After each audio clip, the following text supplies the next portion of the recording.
ዛሬም የስብሐት ገብረ እግዚአብሔር መጽሐፍ ላይ ነኝ። ከ1966 እስከ 2003 ዓመተ ምህረት በጋዜጦች ላይ ያሳተማቸውን ሲታተሙ የነበሩትን ሰብሰብ አድርጎ ወደ ታተመበት የትረካ ጥበብ ተብሎ ወደ ተሰየመው መጽሐፍ እገባለሁ። ዛሬ ደግሞ ወደ 6 እሄዳለሁ። 105 ላይ ነኝ። አብራችሁን ቆዩ። ክብራትና ክብራን፣ ማርክስ ኤንድ ኤንግልስ እነዚህ ሁከተኛ ጓደኛሞች ገና በአፍላ ዘመናቸው የጀርመንን መንግስት በጋዜጣቸው ልክ ልኩን እየነገሩት ካስጨነቁት በኋላ በእነሱ ዘመን የቀይ ሽብር ጥበብ ገና ያልተደረሰበት ሳይንሳዊ ሀቅ ስለነበረ ወደ ኢንግላንድ ተጋዙ።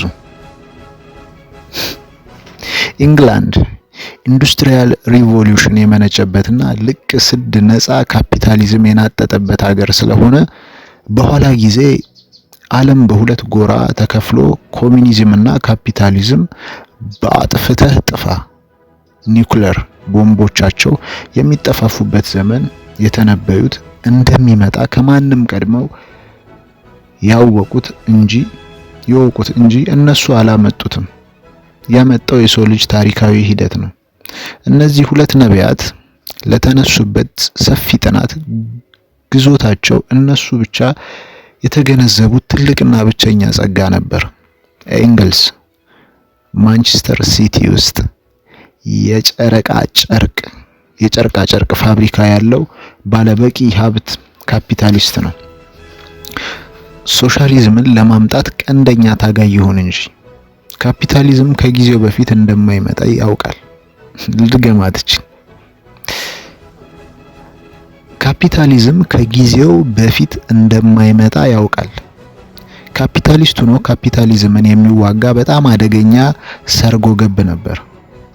እሱ ለማርክስና ቤተሰቡ ለመጠነኛ ኑሮ የሚበቃቸውን የወር ተቆራጭ ወደ ለንደን እየመጣ ይሰጣቸዋል።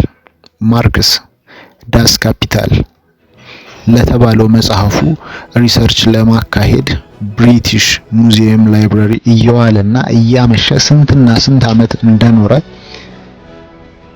ይሄ ሁሉ ሲሆን ታላቅ ነብይ ቢሆን ማርክስ ደካማ ወንድ ነውና ከሴቷ አገልጋያቸው ጋር በድብቅ ሲደሰት ከዕለታት አንድ ቀን ነብሰ ጡር ነኝ አለችው። ጉድፈላ ማለቴ ጉድ ሊፈላ ነበር። ጓደኛው ኤንግልስ ደረሰለት። ከዚያ ወዲህ የኤንግልስ የቅጽል ስም በጀርመንኛ ጓዴ አባ ድረስ ተብሎ ይገመታል። በሊቃውንት ይቀልዳል አንዳንዴ ስብሐት። ኤንግልስ ለሚስተር ማርክስ ለብቻዋ እንዲህ ሲል ተናዘዘላት። እንደምታውቂው እኛ ወንዶች ደካሞች ነን። በሴት የመጣ የኔ ደካማነት ደግሞ ሲያጋለጠኝ ሰራተኛችሁ አረገዘችብኝ። ደግነቱ የሌላ ሰው ሳይሆን የአንቺ ሰራተኛ ናት። አደራ ሰጥቼሻለሁ፣ ተንከባከቢልኝ።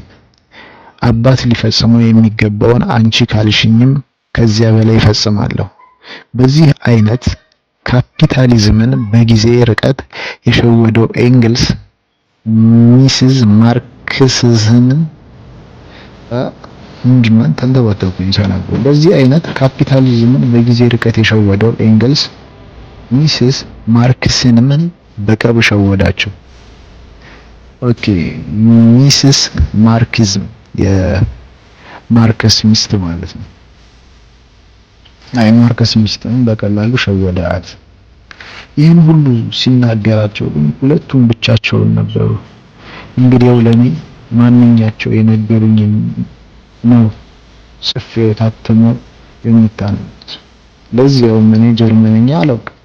ጠያቂ ቢኖር ያስጠይቀኝ ነበር ምናልባት። ስብሐት። መልካም ቀን ይሁንላችሁ።